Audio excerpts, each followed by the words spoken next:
एक कहावत आप लोगों ने सुना होगा। हाथ कंगन को आरसी किया और पढ़े लिखे को फारसी किया। या जो जल्दी का काम होता है वो शैतान का होता है। ये सब कहावतें हम अक्सर ही दूसरे को समझाने के लिए बोलते रहते हैं, लेकिन ये जो कहावतें हैं ये बेल्ट्रॉन के ऊपर एकदम सटीक बैठता है। क्योंकि बेल्ट्रॉन अभी जो जल्दीबाजी में काम कर रहा है ये एक शैतान का ही काम हो सकता है। क्योंकि आप देख रहे होंगे कि लगभग फरवरी 2024 में बेल्ट्रॉन ने डाटा एंट्री ऑपरेटर का नोटिफिकेशन निकाला था। नोटिफिकेशन निकालने के बाद एग्जाम लेते लेते बेल्ट्रॉन को 1 साल लग गया। इवन एग्जाम ले लेने के बाद भी रिजल्ट निकालने में लगभग 1 से 2 महीने बेल्ट्रॉन को लग गए थे। अब बेल्ट्रॉन ने जब रिजल्ट निकाला उस रिजल्ट पर काफी विवाद चल रहा है, क्योंकि जो जो बेल्ट्रॉन ने अपने नोटिफिकेशन में नहीं लिखा था वो सब लागू करके बेल्ट्रॉन का रिजल्ट निकाला गया है। सारे नियम सारे कानून को ताक पर रखकर और बेल्ट्रॉन डाटा एंट्री ऑपरेटर का रिजल्ट निकाल दिया गया है, जिससे काफी अभ्यर्थी जो है वो नाखुश है। नाखुश होना भी चाहिए, क्योंकि एक नोटिफिकेशन ही होता है जिसको देखकर जिसको पढ़कर सारे अभ्यर्थी अपना फॉर्म फिलअप करते हैं और उसके अकॉर्डिंग ही अपने एग्जाम की तैयारी करते हैं।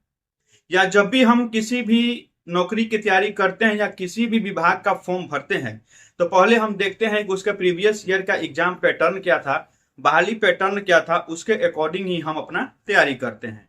बेल्ट्रॉन के साथ भी यही हुआ। जैसे 2019 में बहाली लिया गया था उसी के अकॉर्डिंग मैं भी वीडियो बना रहा था कि जो जो बेल्ट्रॉन का प्रक्रिया था उसी पर मैं वीडियो बना रहा था और आपको जानकारी दे रहा था। उम्मीद यही था कि 2019 के अकॉर्डिंग ही 2024 में भी बेल्ट्रॉन बहाली लेगा, लेकिन हुआ इसके एकदम उलट। बेल्ट्रॉन अभी एकदम नया नया काम कर रहा है और वो भी एकदम जल्दीबाजी में कर रहा है। अब आप सोचिए, फॉर्म फिलअप करवाने और आपका एग्जाम लेने में लगभग आपका 1 से 1.25 साल लग गया। उसके बाद आपको रिजल्ट देने में लगभग 1 से 2 महीने लग गए। रिजल्ट देने के बाद अभी केवाईसी चल रहा है। आप यूं कहें तो अभी डॉक्यूमेंट वेरिफिकेशन चल रहा है अभ्यर्थियों का, जो कि पूरा मई चलेगा। और इधर डॉक्यूमेंट वेरिफिकेशन हो रहा है और इधर आनंद फानंद में बेल्ट्रॉन जो है वह अपना ज्वाइनिंग भी चालू करवा दिया है। अब कुछ बातें हैं जो आपको समझनी पड़ेंगी।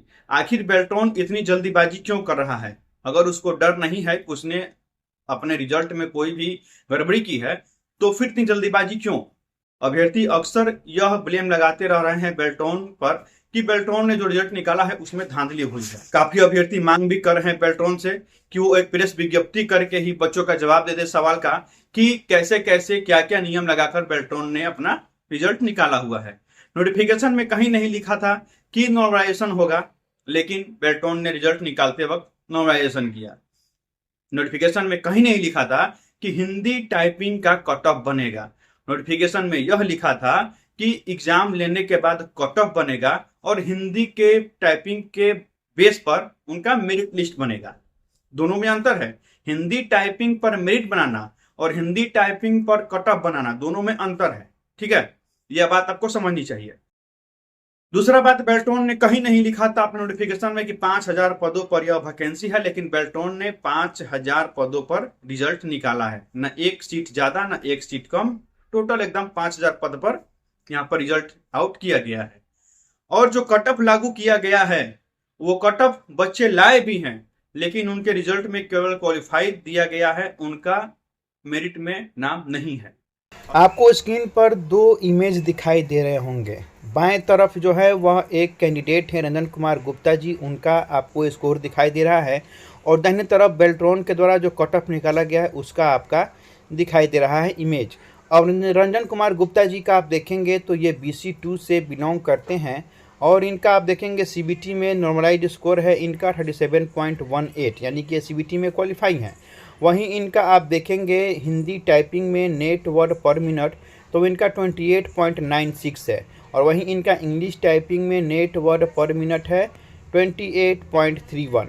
वहीं अगर आप दाहिने तरफ देखेंगे बेल्ट्रॉन के द्वारा निकाला गया कट ऑफ जो है वो कट ऑफ जब देखेंगे BC2 में तो आप देखेंगे कि हिंदी टाइपिंग में आपका 28.96 है, यानी कि जो बेल्ट्रॉन ने कट ऑफ निकाला है 28.96 हिंदी कट ऑफ टाइपिंग में, वो same to same Ranjan Kumar Gupta ji का है।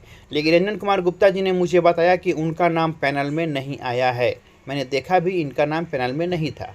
तो आप समझ सकते हैं कि ये एकदम बराबर अंक लाए हैं, फिर भी इनका नाम जो है वो पैनल में नहीं है। ऐसे बहुत सारे अभ्यर्थी हैं जिनके साथ ऐसा हुआ है। जब रंजन जी इस संदर्भ में बेल्टॉन ऑफिस बात करने गए तो वहां पर इनसे बताया गया कि चूंकि आपका कट ऑफ बराबर है, इसलिए जिस बच्चे का उम्र ज़्यादा था उनको इसमें मौका दे दिया गया है, आपका अब नहीं हो सकता है। तो मेरा प्रश्न यह है कि जब सीट कन्फर्म नहीं था तो फिर कैसे एज के बेस पर दूसरे बच्चे को इनका सीट दे दिया गया? जब दोनों का नंबर सेम है तो दोनों का नाम पैनल में आना चाहिए था। क्यों एक का नाम आ गया पैनल में और एक का नाम छांट दिया गया, केवल यह कह के कि एज के बेस पर आपको छांट दिया गया है? ऐसे कई बच्चे होंगे जिनका कट ऑफ के बराबर नंबर आया है लेकिन उनका रिजल्ट नहीं हुआ है। अब मैं यह पूछना चाहता हूं बेल्ट्रॉन से कि उम्र में जिसकी अधिकता है उसको ले लिया गया है, यह नियम कब लागू होता है? यह नियम तब लागू होता है जब आपने पहले से नोटिफिकेशन में पद को इंगित किया हो कि इतने पदों पर वैकेंसी है। तो उतने पदों पर वैकेंसी होगा तो हो सकता है कि आप जो कट ऑफ निर्धारित किए हैं, जिसका उम्र ज्यादा हो, आप उसको ले लेंगे, बाकी को छांट देंगे। लेकिन यहां पर तो कोई सीट निर्धारित था ही नहीं। तो फिर आपका यह फर्ज बनता था कि जितने भी बच्चे कट ऑफ नंबर लाए हैं उन सबका आपको रिजल्ट देना चाहिए था, उन सबको आपको पैनल में शामिल करना चाहिए था। मैं तो यहां तक कहता हूं कि जो भी बच्चे का रिजल्ट में क्वालिफाई दिखा रहा है, चाहे वो सीबीटी में हो या फिर किसी एक टाइपिंग में हो या दोनों टाइपिंग में हो, उन सब बच्चों का आपको पैनल में नाम देना चाहिए और सबको ज्वाइनिंग देना चाहिए। आखिर ये 5000 पद आ गए कहां से? क्या बिहार में केवल 5000 पद ही खाली है क्या कंप्यूटर ऑपरेटर के रूप में? नहीं, बिहार में लगभग 10 से 15 से 20,000 पद खाली हैं। चूंकि अभी सारे काम कंप्यूटराइज ही हो रहे हैं, तो कंप्यूटर का पद कहीं भी सृजन करके इन बच्चों का ज्वाइनिंग दिया जा सकता था, लेकिन बेल्ट्रॉन ऐसा नहीं कर रहा है। बेल्ट्रॉन ने केवल 5000 पदों पर वैकेंसी दिया, रिजल्ट निकाल दिया और पल्ला झाड़कर जल्दी जल्दी ज्वाइनिंग भी करा रहा है। अब समझने वाली बात यह है कि 2019 के प्रक्रिया में और अभी के प्रक्रिया में क्या अंतर है।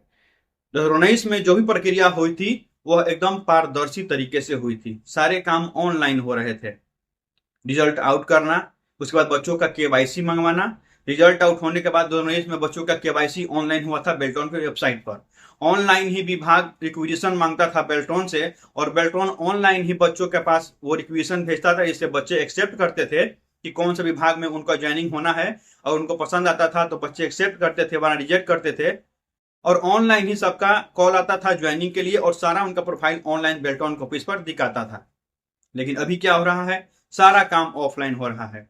बच्चों को डीवी करने के लिए बुलाया जा रहा है, वहीं पर उनसे 3 जिला चूज करने के लिए कहा जा रहा है और उसके बाद उनको ऑफलाइन मोड में ही ज्वाइनिंग लेटर जा रहा है। उनको कॉल करके बुलाया जा रहा है कि आइए अपना ज्वाइनिंग लेटर ले जाइए। आखिर ये ऑफलाइन प्रक्रिया क्यों? आप जिस कर्मचारी का अभी चयन कर रहे हैं डाटा एंट्री ऑपरेटर का, ये उसी चीज में माहिर है, सारे डाटा को ऑनलाइन करना।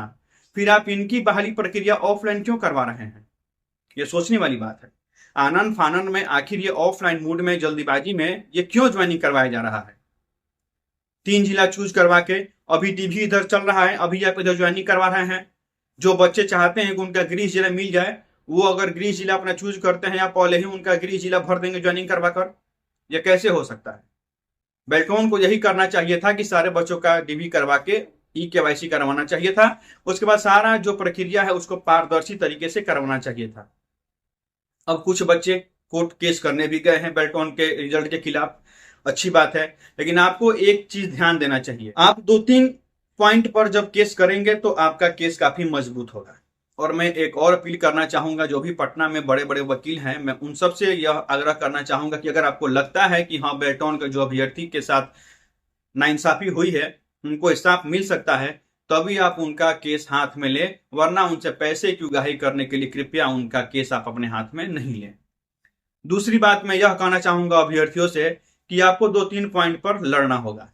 पहला पॉइंट, बेल्ट्रॉन में नोटिफिकेशन में कहीं नहीं लिखा था कि रिजल्ट नॉर्मलाइजेशन के बाद लागू होगा। बेल्ट्रॉन ने यह प्रक्रिया कब लगाया? जब उन्होंने एनसर्ट जारी किया तब यह प्रक्रिया लगाया।